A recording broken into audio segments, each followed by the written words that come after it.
ওসমান হাদি দুনিয়া থেকে চলে গেছে। আল্লাহ তুমি তার চলে যাওয়া থেকে তুমি তার মৃত্যুটাকে শহীদি মুক্তি হিসাবে কবুল করে নাও।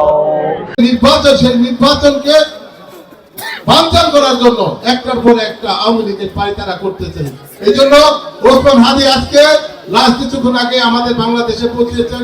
আমরা আল্লাহ রাব্বুল ইজ্জতের কাছে এই যে ওসমান হাদি একজন বীর সিপাহী সালার, এই দেশের জন্য গত 24-এ যে যুদ্ধ হয়েছে শেখ হাসিনার বিরুদ্ধে, সেই যুদ্ধের একজন মুখপাত্র ছিলেন। তিনি আজকে আমাদের মাঝে মৃত্যু হিসাবে বাংলাদেশের মাঝে এসেছেন। আমরা তার জন্য দোয়া করি আল্লাহ রাব্বুল ইজ্জত শহীদের মর্যাদা যাতে তারকে দান করে এবং শহীদ হিসাবে কবুল মঞ্জুর করেন।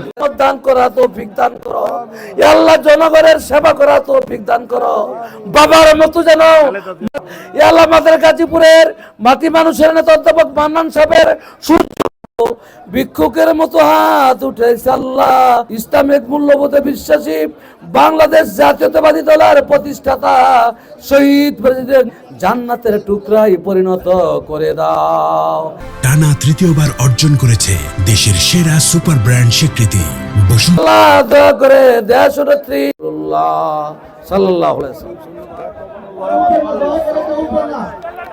আমাদের সাংবাদিক ভাই ওসমান হাদি, আল্লাহ ওসমান হাদি দুনিয়া থেকে চলে গেছে। আল্লাহ তুমি তার চলে যাওয়া থেকে তুমি তার মৃত্যুটাকে শহীদি মুক্তি হিসাবে কবুল করে নাও।